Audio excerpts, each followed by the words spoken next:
ঘড়িতে সন্ধ্যে 7টা, বুধবার, আর আপনারা শুনছেন ভয়েস অফ লবঙ্গতে আনন্দ কথার আরও একটি নতুন এপিসোড। আপনাদের সঙ্গে রয়েছি আমি লবঙ্গ, আর আজকের ঘটনাটি পাঠিয়েছেন ত্রিপুরা থেকে রুবেল ভট্টাচার্য। পরমপিতার আশীর্বাদে দীক্ষাপত্র সমীক্ষার কাজে গিয়ে কি অভূতপূর্ব অভিজ্ঞতার শিকার হয়েছেন তারা, সে ঘটনায় তিনি লিখে পাঠিয়েছেন আমাদের আনন্দ কথার আজকের এই এপিসোডে। আজকের ঘটনাটা শুরু হচ্ছে ত্রিপুরার একটা প্রত্যন্ত গ্রাম চা বাগান গোলকপুর থেকে।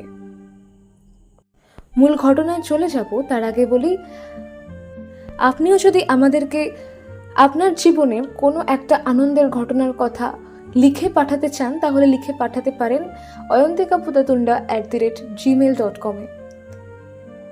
এই মেল আপনারা ডেসক্রিপশন বক্সে পেয়ে যাবেন।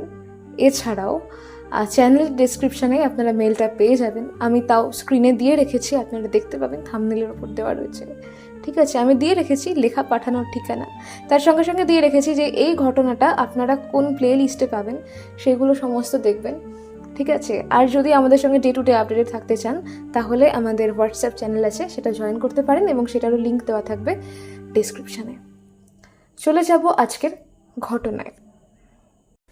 ডিপি ওয়ার্কে গিয়ে ত্রিপুরার সেই প্রত্যন্ত গ্রামে যেখানে মানুষের মধ্যে শিক্ষার আলো নেই, সেখানে গিয়ে পরমপিতার কৃপায় ঠিক কী হলো জানতে হলে দেখতে থাকুন সম্পূর্ণ ভিডিওটি। শুনতে থাকুন পুরো অডিও পডকাস্টটি। চলুন, আমি আর কথা বাড়াবো না, শুরু হচ্ছে আজকের ঘটনা।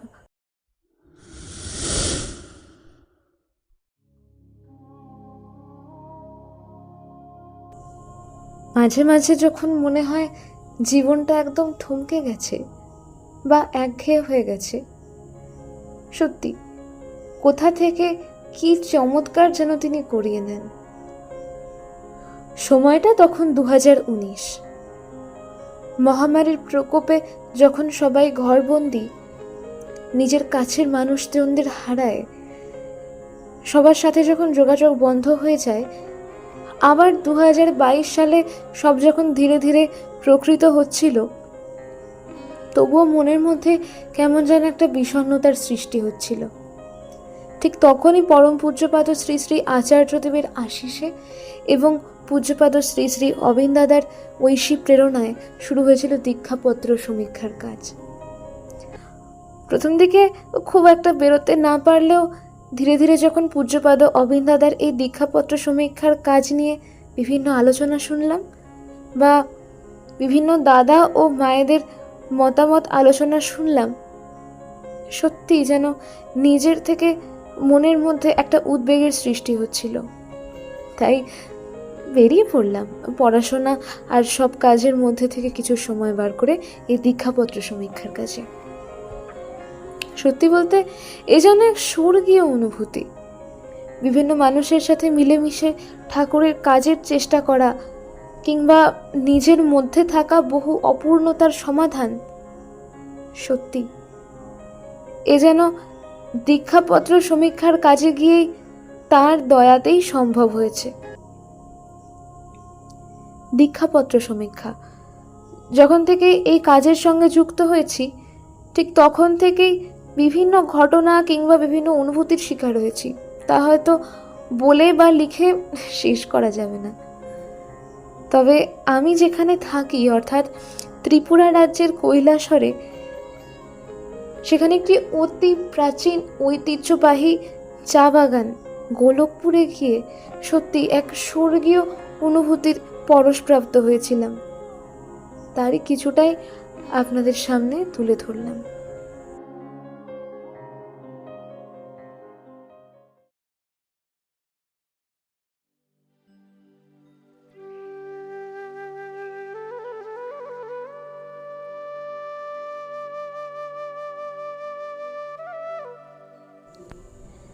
গোলকপুর চা বাগান কৈলাসহর সৎসঙ্গ বিহার মন্দির থেকে প্রায় অনেকটাই দূরে।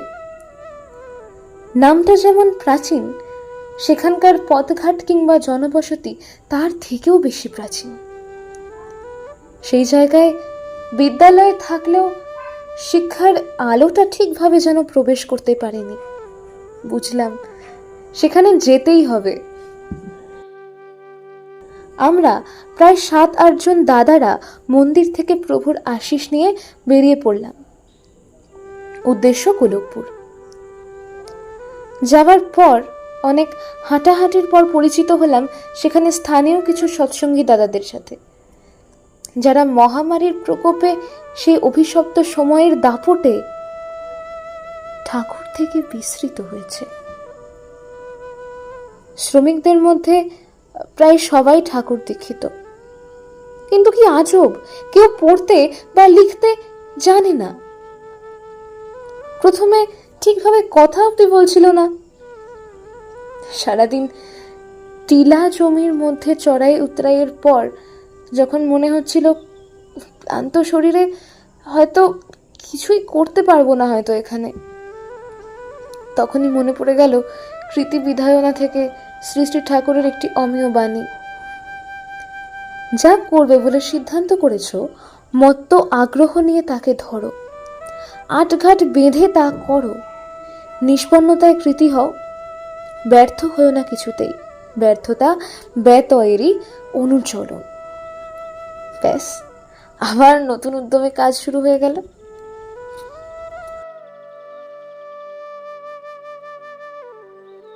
পরের দিন আবার গিয়ে যখন বের হই, পুরো অন্যরকম একটা পরিবেশ।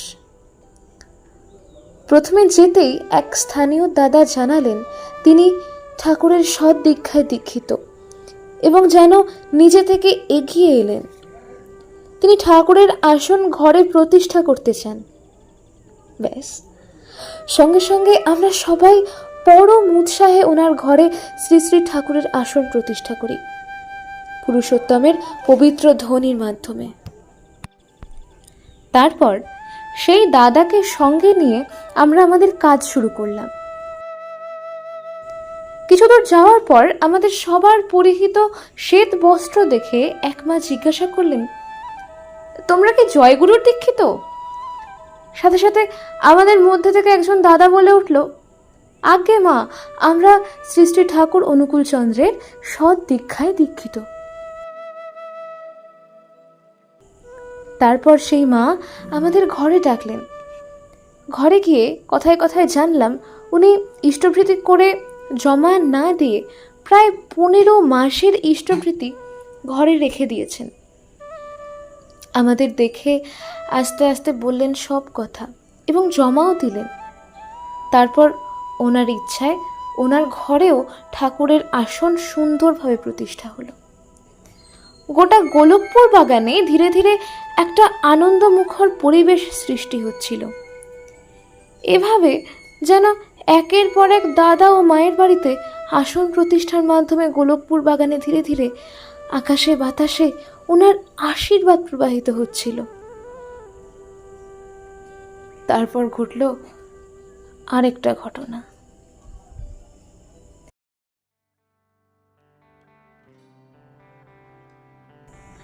আমরা সব দাদারা ঘুরতে ঘুরতে যখন এক বৃদ্ধা মায়ের বাড়িতে যাই, উনি তখন শুয়ে আছেন। আমরা যেতেই কেমন যেন রেগে গেলেন, বলতে গেলে রাগে একদম কঠিন বরফের মতো। তারপর যখন কথা বলতে লাগলেন, ধীরে ধীরে বুঝলাম এ তো রাগ নয়, এ হলো বাবার প্রতি মেয়ের অভিমান। কিছু সময় কথা বলার পর আসন প্রতিষ্ঠার জন্য যে ফটো নিয়ে যাওয়া হয়েছিল তা 2 হাতে ধরে কাঁদতে শুরু করলেন। সব রাগ যেন নিমেষে বরফ থেকে গলে জলে পরিণত হলো।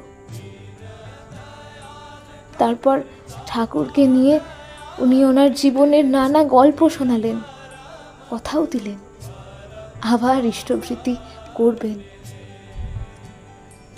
এভাবে যে গোলকপুরে একদিন যেতে ভয় লাগছিল, ক্লান্ত লাগছিল, সেই গোলকপুরে শ্রী শ্রী ঠাকুরকে নিয়ে হই হই রব পড়ে গিয়েছিল।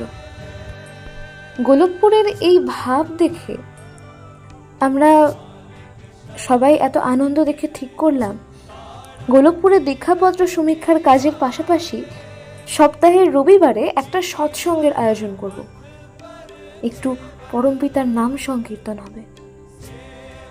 পরমপিতার আশীর্বাদে প্রায় 14 দিন দীক্ষাপত্র সমীক্ষার কাজ হওয়ার পর গোলকপুরে এক রবিবারে সৎসঙ্গের আয়োজন করা হয়। সকাল 11টা থেকে শুরু হয়েছিল এই সৎসঙ্গ। সত্যিই যেন আনন্দমুখর স্বর্গীয় পরিবেশ হয়ে উঠেছিল। এক কথায় স্বর্গ। তুমুল উৎসাহে সৎসঙ্গ সমাপ্তির পর এক দাদা ওনার স্ত্রী ছেলে সহ প্রায় 14 জনকে ঠাকুরের সৎ দীক্ষায় দীক্ষিত হওয়ার ইচ্ছা প্রকাশ করেন। যেমন বলা তেমন কাজ। সাথে সাথে একজন ঋত্বিক দাদা ওনাদের ঠাকুরের সৎ পবিত্র নাম শোনালেন। দীক্ষা হলো সবার। সত্যি গোলকপুরে এত ঘটনার সাক্ষী হয়েছি যে তা মুখে বলে বা লিখে হয়তো শেষই করা যাবে না। আসার সময় সবাই 2 হাত তুলে আমাদের বিদায় জানাতে একরকম দল বেঁধে আসছিল। তখনই মনে পড়ে গেল সেই প্রথম দিনের কথা। কিছু কিছু ঘটনা এমন হয় যা হয়তো খুব সাধারণ, কিন্তু তবে এই সব ঘটনা মনের মধ্যে এক অসীম আনন্দের সৃষ্টি করে। সবশেষে একটা কথাই বলতে চাই, শুধু এতটুকুই যে ওনার কাজ করার জন্য শুধু রাজি থাকতে হয়, বাকিটা উনিই করিয়ে নেন। সবাইকে হৃদয়ের অন্তঃস্থল থেকে জয় গুরু। সত্যি কি অসাধারণ, তাই না? ত্রিপুরার একটা প্রত্যন্ত গ্রামীণ এলাকা যেখানে মানুষজন লেখাপড়া জানে না, তারা প্রত্যেকেই শ্রমিক, প্রত্যেকেই খেটে খাওয়া মানুষজন, এবং তাদের আর্থিক অবস্থাও খুব ভালো নয়, তাই না? বোঝা যায় ঠাকুর কতটা জীবন্ত। নাহলে ভাবুন, ওই বৃদ্ধা মায়ের যে ঘটনাটা আমরা দেখলাম সেটা কি হতো কখনো? কখনোই হতো না, তাই না? তো আমাকে যিনি লেখাটা পাঠিয়েছেন তার সঙ্গে আমার এই বিষয়ে কথা হয়েছে। সবচেয়ে বড় কথা, যখন গোলকপুরে এই ঘটনাগুলো ঘটছে তখনই আমি খবর পাচ্ছি যে এরকম কিছু হচ্ছে সেখানে। আমার এত আনন্দ হয়েছিল এটা দেখে। আমি এক প্রকার আবদারি করি যে আমি এই ঘটনাটা চাই। ঠাকুরের এই ঘটনাটা মানুষের কাছে যাওয়া উচিত, আমার মনে হয়েছিল। তো তিনি লিখে দিলেন, তিনি বললেন হ্যাঁ অবশ্যই যাওয়া উচিত। তো রুবেল ভট্টাচার্যের আগে তো লেখা আপনারা পেয়েছেন, বিরহ গল্প, সেটা ঠাকুরের কৃপায় অনেক অনেক ভিউ পেয়েছে। আমি জানি না আমার চ্যানেলে এর আগে কোনো ভিডিও এতগুলো ভিউ পায়নি। যাই হোক, আমি আজকের রেকর্ডিংটা করতে গিয়ে আমি বলি, আমি রেকর্ডিংটা করতে গিয়ে 9 বার ক্যান্সেল করেছি, 10 বারের বার 10 নম্বর টেক দিয়ে আমি ফাইনাল রেকর্ডিং করেছি। আপনাদের কেমন লাগলো প্লিজ জানাবেন। আর ইন্ট্রোটা আমি একটু চেঞ্জ করার চেষ্টা করলাম। আপনারা কেমন লাগলো সেটা বললে আমি পরবর্তী পর্বগুলোতে, সেটা আনন্দ কথা হোক বা অন্যান্য কোনো গল্প কবিতা হোক, সেখানে এরকম ইন্ট্রো রাখার চেষ্টা করব। ঠিক আছে? এইটা ভালো লাগছে নাকি আমি যেরকম নর্মাল কথা বলতে বলতে শুরু করি সেরকম? আমাকে প্লিজ কমেন্টে একটুখানি ক্লিয়ার করে বলবেন, তাহলে আমি বুঝতে পারবো। তাহলে আজকের ভিডিওতে এইটুকুই। সকলে সুস্থ থাকুন, ভালো থাকুন, ঈশ্বরের কৃপায় পরম পিতাকে মাথায় নিয়ে আমরা যেন সবাই চলতে পারি, আর অনেক মানুষের মাঝখানে আমরা ঠাকুরকে পৌঁছে দিতে পারি।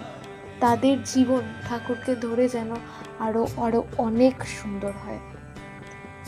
শ্রী শ্রী ঠাকুরের আশীর্বাদ এবং আপনাদের শুভকামনা আমাদের পথের পাথে। আজকের মতো এইটুকুই। সকলে ভালো থাকবেন, সুস্থ থাকবেন, আমাদের সঙ্গে জুড়ে থাকবেন। ধন্যবাদ।